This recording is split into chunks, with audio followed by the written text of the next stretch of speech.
Assalamualaikum warahmatullahi wabarakatuh. Perkenalkan, nama saya Dito Kurnia dengan NIM 2101843, Prodi Sistem Informasi Universitas Malikus Saleh.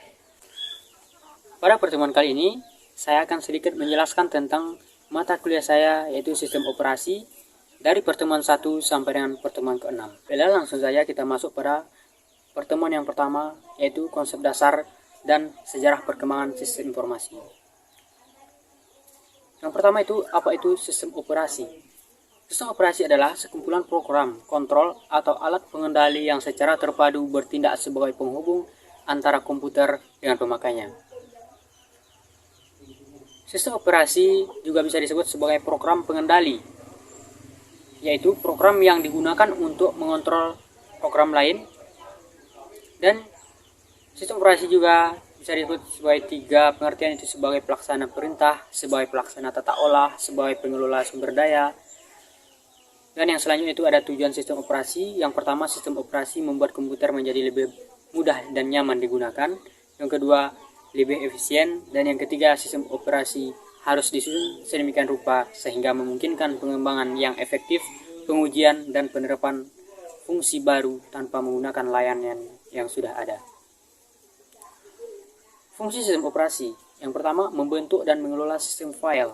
Yang kedua, menjalankan program. Dan yang ketiga, mengatur alat-alat yang berhubungan dengan komputer. Jenis-jenis sistem operasi. Yang pertama itu berdasarkan interface, yaitu ada text-based cell vs GUI. Yang kedua ada berdasarkan usage atau peruntukan, standalone vs networking. Contoh sistem operasi. Yang pertama, DOS, US2, Macintosh, Windows, dan Linux. Sudut pandang sistem operasi. Yang pertama, aspek tujuan. Yang kedua, aspek kegiatan. Yang ketiga, aspek ukuran. Dan yang keempat, struktur sistem operasi. Sejarah sistem operasi terdiri dari OpenShop, operasi langsung melalui switch elektrik pada komputer. Yang kedua, operasi driven shop, admin mengelompokkan job berdasarkan jenis program dan dieksekusi sesuai jenis program yang dikoding melalui punch card secara sekuen. Yang ketiga yaitu operasi offline, yaitu job yang dieksekusi akan disimpan dalam media offline sebelum dieksekusi ke komputer. Yang selanjutnya itu operasi penampung atau buffer operation. Yang selanjutnya operasi spool, yaitu bertindak sebagai buffer dan menerima proses meskipun belum dikerjakan. Itu contohnya itu ada printer. Yang selanjutnya operasi multi tata olah, tumpukan atau batch multi-programming operation. Selanjutnya ada operasi berbagi waktu atau bisa disebut time sharing. Dan ada juga operasi olahan segera, bisa disebut real-time programming operation. Sejarah DOS, Windows, dan Linux.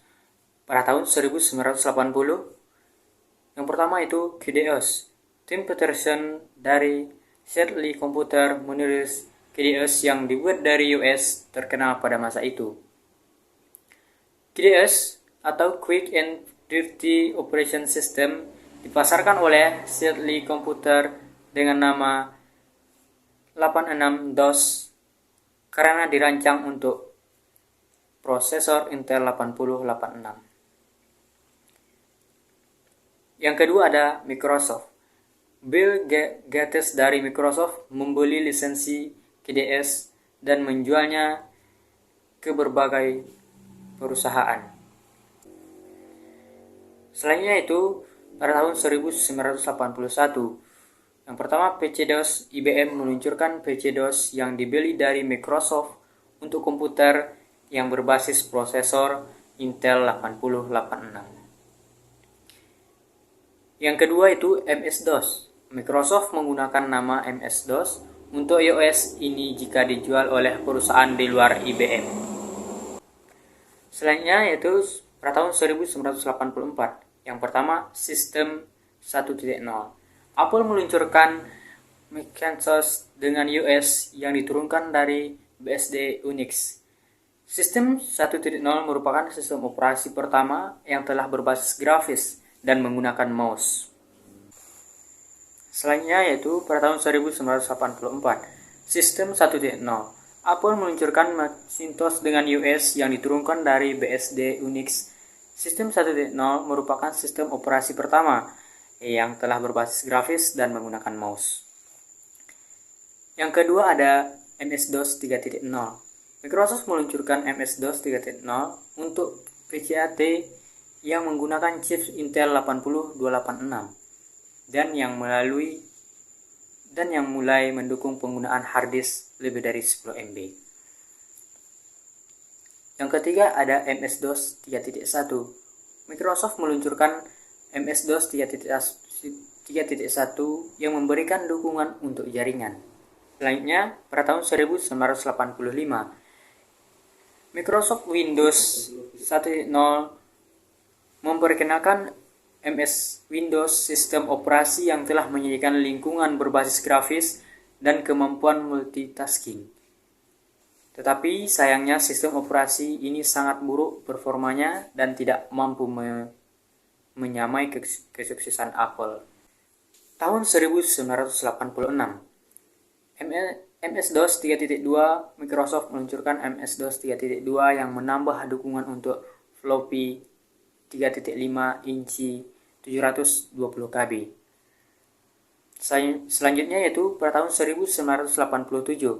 Yang pertama iOS 2, IBM memperkenalkan iOS 2 yang telah berbasis grafis. Yang kedua MS-DOS 3.3, Microsoft meluncurkan MS-DOS 3.3, Windows 2.0, Windows versi 2.0 diperkenalkan. Yang ketiga ada Minix.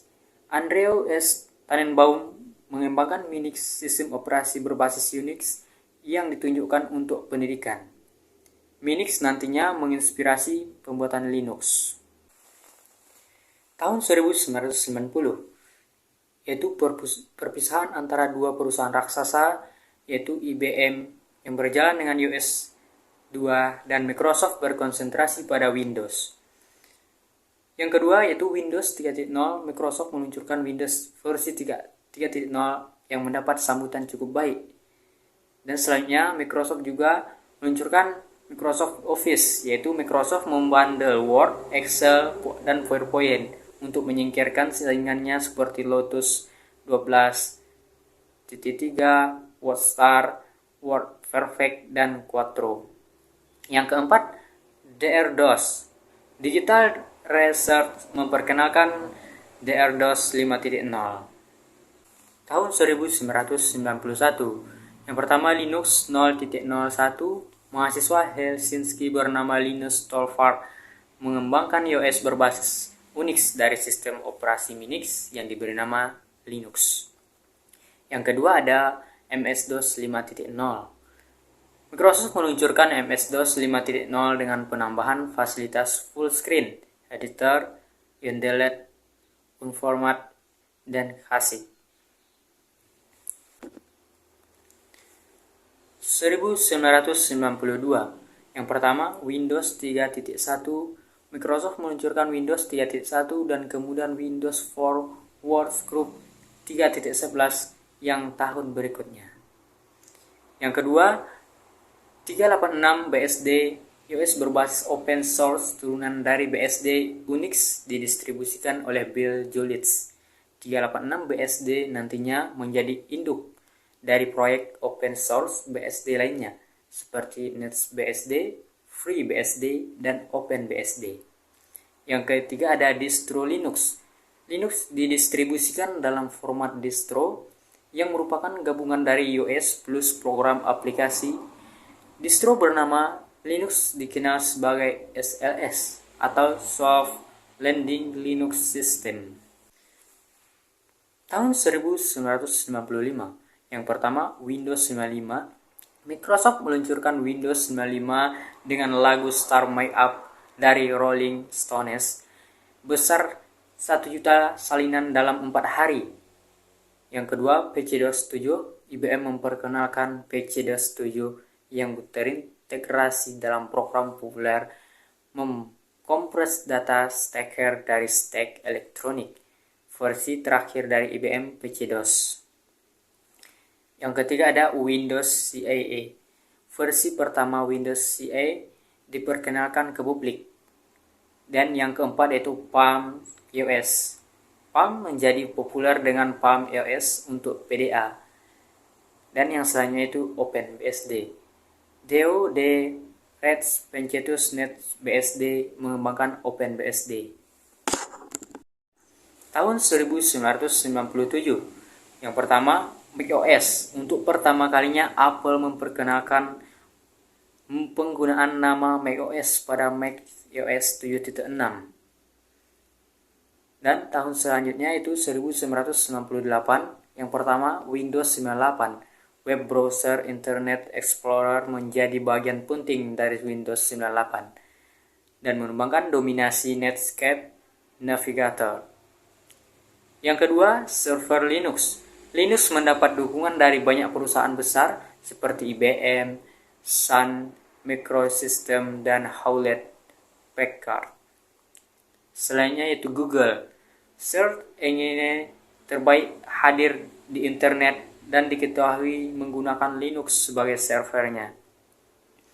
Selanjutnya itu ada Jepang GOES Linux. Turbo Linux diluncurkan di Jepang dan segera menjadi US favorit di Asia, khususnya Jepang, Cina, dan Korea. Yang keempat ada Mandrake, yaitu Gael Duval dari Brazil. Tahun 2000, yaitu macOS versi X. macOS diganti dengan mesin berbasis BSD, Unix dengan kernel yang disebut sebagai macOS per X. Yang kedua ada Windows 2000 ME. Microsoft meluncurkan Windows 2000 sebagai penerus Windows NT. ME menggantikan Windows 95. Yang ketiga ada China GOES Linux. Red Flag Linux diluncurkan dari Republik Rakyat Cina. Dan yang keempat yaitu Microsoft vs IBM. CEO Microsoft Steve Ballmer menyebut Linux sebagai kanker dalam sebuah interview dan Chicago Sun-Times. Di lain pihak, CEO IBM Louis Gardner menyatakan dukungan pada Linux dengan menginvestasi $1 miliar. Tahun 1991, yang pertama Windows XP. Microsoft memperkenalkan Windows XP pada tahun ini. Yang kedua yaitu Windows. Michelle Robertson, pendiri MP3.com, memulai pengembangan Windows yang diturunkan dari Debian. Nantinya, Windows berganti nama menjadi Lispray. Selanjutnya yaitu 2008. Yang pertama 3D US. Tidak seperti halnya Vista yang membutuhkan spesifikasi tinggi. 3D desktop di Linux muncul dengan spesifikasi komputer yang sangat ringan. Era hadirnya teknologi 3D desktop di Indonesia ditandai dengan hadirnya sistem operasi 3D US yang dikembangkan oleh VC Linux. Ada beberapa versi yang disediakan yaitu versi 3D US untuk penggunaan umum serta versi distro Warnet Linux dan Game Center Linux. Tahun 2009 sampai 2010. Yang pertama Android hadir dengan fitur kebutuhan smart device berbasis Java. Selanjutnya itu generasi sistem operasi. Yang pertama yaitu generasi pertama pada tahun 1945 sampai 1955. Generasi tanpa sistem operasi, komponen utama atau tabung hampa. Operasi secara manual melalui Fluxboard hanya bisa menghitung, tambah, kurang, dan kali. Pada generasi kedua, tahun 1955 sampai 1965, berbentuk tumpukan atau batch system, komponen utama atau transistor, input memakai fax card, sistem operasi pertama yaitu Multics. Pada generasi ketiga, tahun 1965 sampai 1980, dengan ciri-ciri multiprogramming, satu komputer mengerjakan banyak program yang ada dalam memori utama. Yang kedua, kemandirian alat atau device interdependency adalah masing-masing alat memiliki device driver sendiri-sendiri. CIO, contohnya printer. Selanjutnya yaitu berbagi waktu dan sharing, yaitu menjalankan banyak proses dalam suatu waktu. Selanjutnya ada spooling, yaitu mampu menerima proses meskipun belum dikerjakan dan bertindak sebagai buffer. Komponen utama IC Integrated Circuit. Yang selanjutnya itu generasi keempat, yaitu 1980-an sampai 1990-an.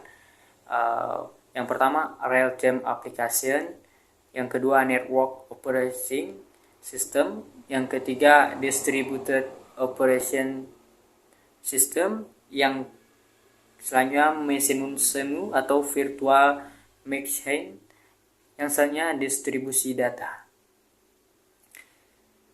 Adapun kelas sistem informasi, yaitu yang pertama kelas 1 pemakai tunggal, yang kedua berbentuk tumpukan, yang ketiga olahan segera, yang keempat operasi multiproses, yang kelima operasi berbagi waktu, dan yang keenam operasi tersebar. Faktor sistem operasi. Yang pertama itu faktor prosesor, yaitu single atau multiprosesor. Yang kedua ada faktor pemakai atau single user atau multi user. Yang ketiga faktor waktu kerja, yaitu bisa offline dan online. Yang keempat faktor modus bekerja, yaitu batch dan atau real time. Yang kelima faktor gabungan faktor.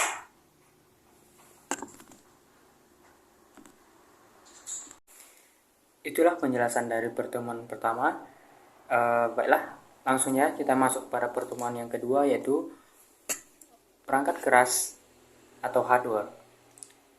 Perangkat keras adalah komponen fisik komputer yang terdiri dari rangkaian elektronika dan peralatan mekanis lainnya.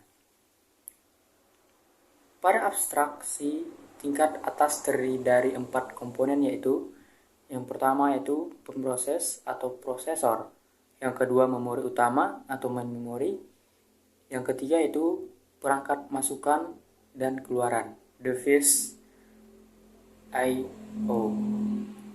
Yang keempat ada interaksi antar komponen, yaitu atau user interface, device control. Yang pertama sumber daya perangkat keras, yaitu pemroses atau prosesor, komponen komputer yang bertugas untuk mengolah data dan melaksanakan berbagai perintah. Pemroses terdiri dari yang pertama itu bagian ALU atau komputasi berupa operasi-operasi aritmatika dan logika. Yang kedua yaitu bagian CPU untuk pengendalian operasi yang dilaksanakan sistem komputer. Yang selanjutnya itu register-register, yaitu untuk membantu pelaksanaan operasi dan sebagai tempat operan-operan dari operasi yang dilakukan. Register-register, yang pertama itu ada register yang terlihat. Pemakai pemrogram dapat memeriksa ini. Register tipe ini yaitu register data, yaitu untuk menampung nilai.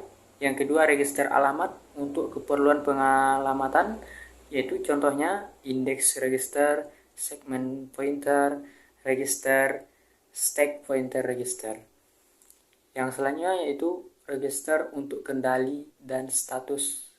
Dan status register ini mengendalikan operasi pemroses terdiri dari yang pertama register untuk alamat dan buffer, yang kedua registrasi untuk eksekusi instruksi, dan yang ketiga ada registrasi informasi status. Selanjutnya itu memori. Memori berfungsi sebagai tempat penyimpanan data dan program. Terdapat beberapa tipe memori. Yang pertama itu register, Yang kedua memori cache atau cache memory. Yang ketiga memori kerja atau main memory. Yang keempat disk magnetic atau magnetic disk. Yang kelima disk optik atau optical disk. Yang keenam itu tipe magnetic atau magnetic tape.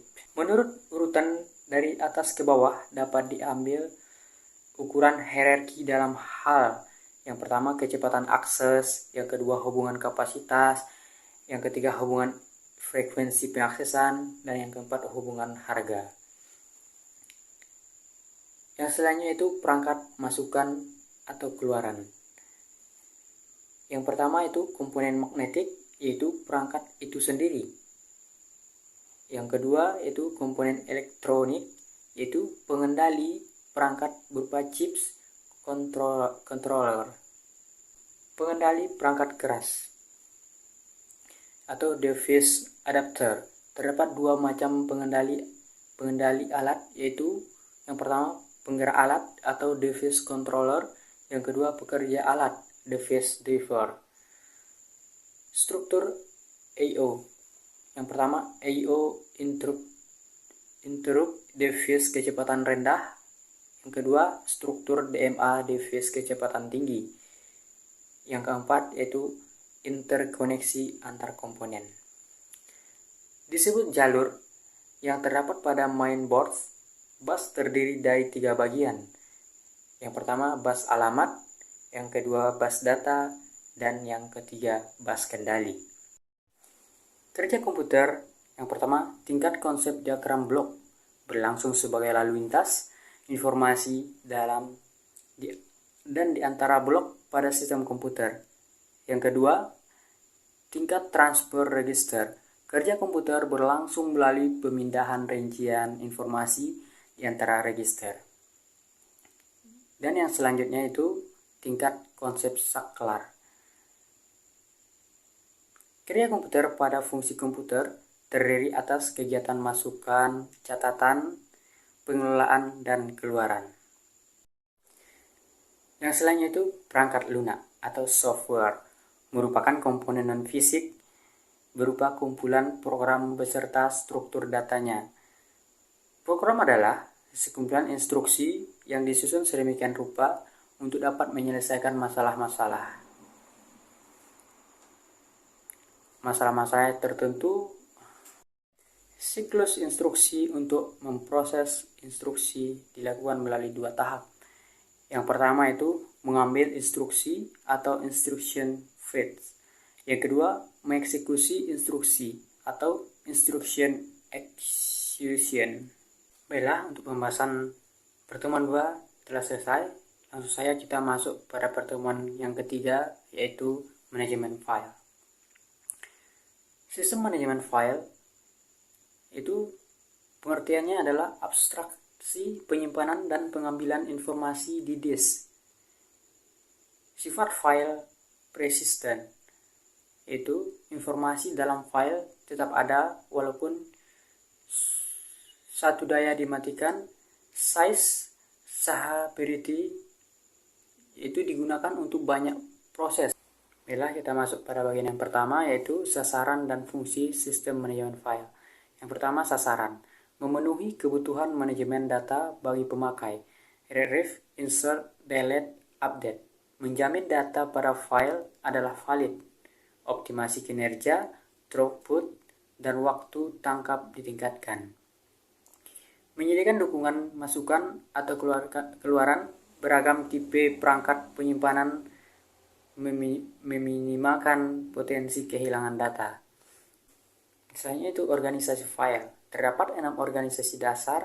Kebanyakan organisasi file sistem nyata termasuk salah satu atau kombinasi kategori-kategori ini. 6 organisasi atau pengaksesan dasar adalah sebagai berikut.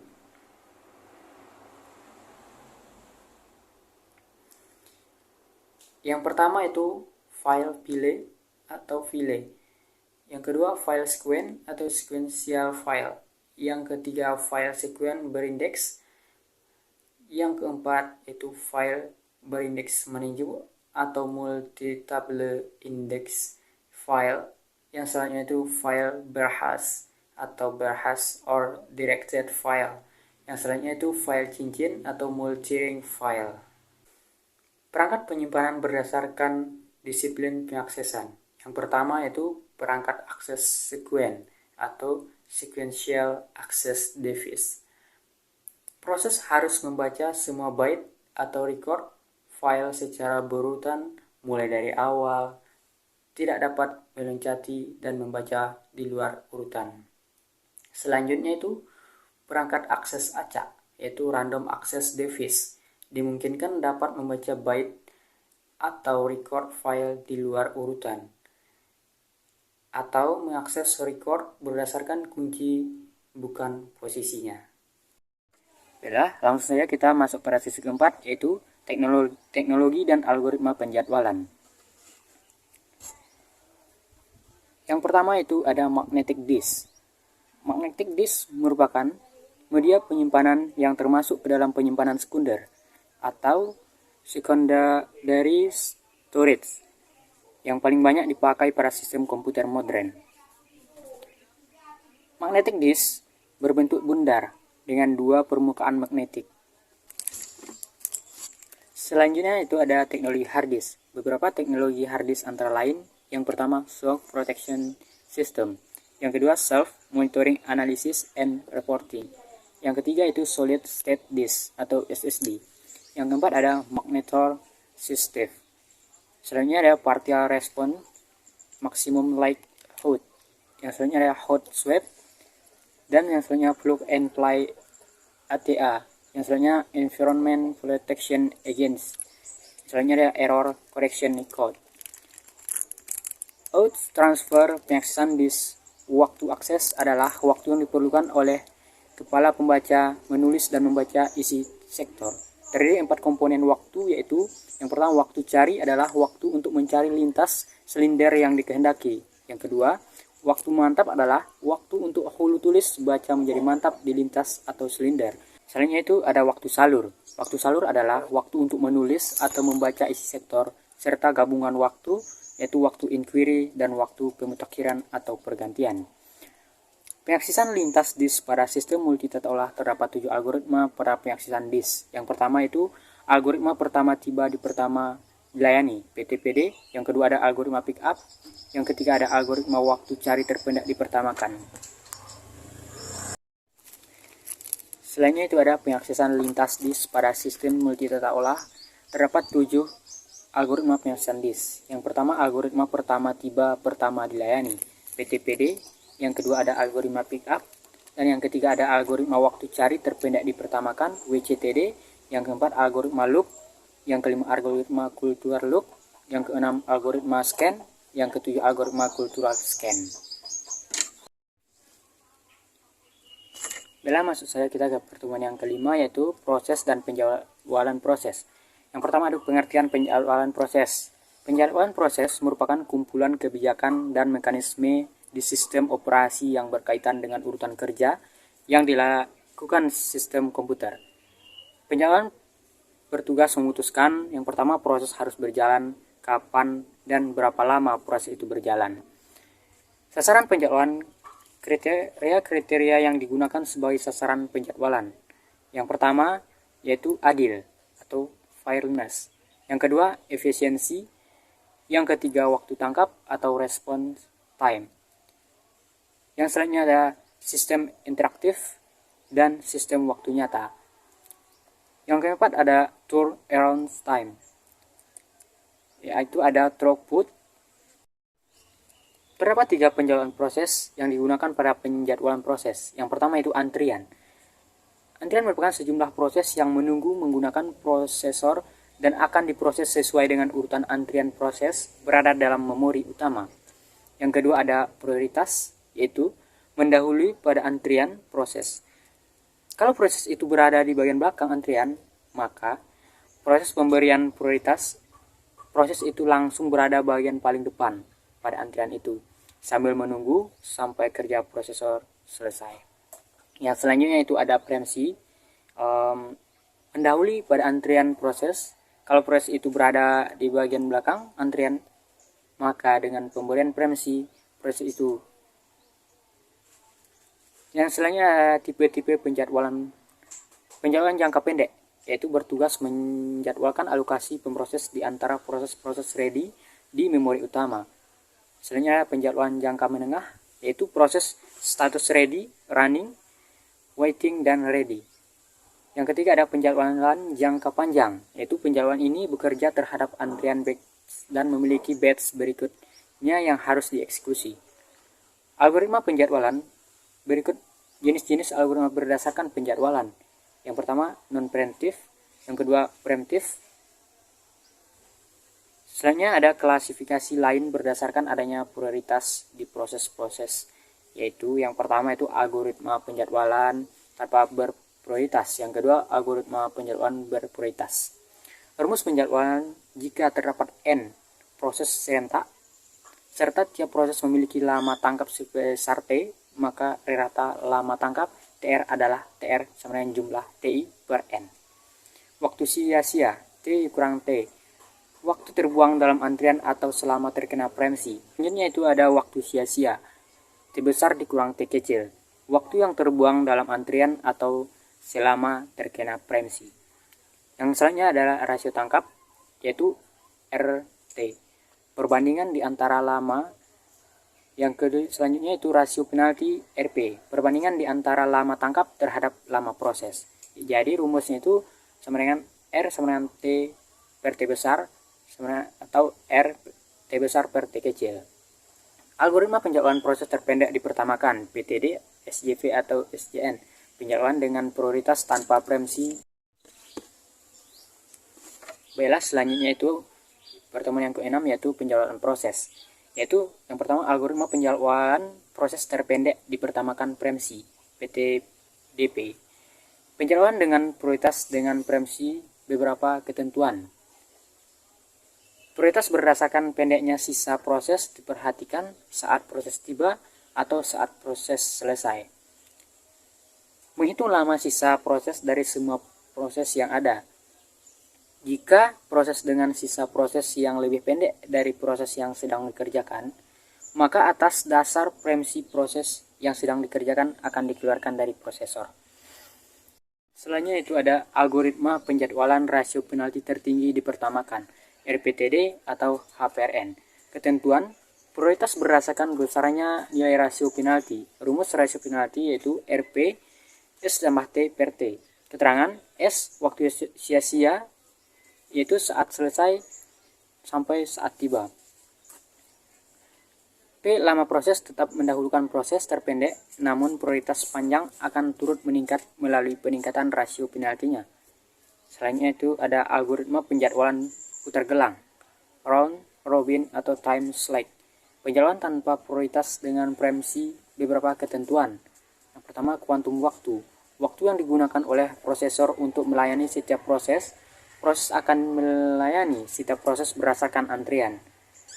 Yang selanjutnya itu algoritma penjadwalan rasio tertinggi dipertamakan, RPTD atau HPRN. Ketentuan: prioritas berdasarkan besar nilai rasio penalti.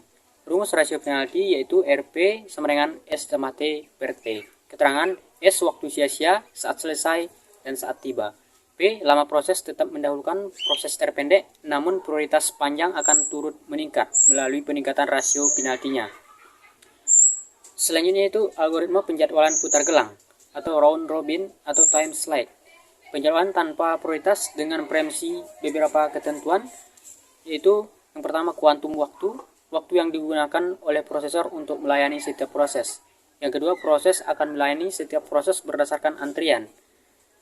Proses akan melayani sesuai dengan kuantum waktu yang telah ditentukan. Sekian penjelasan dari saya.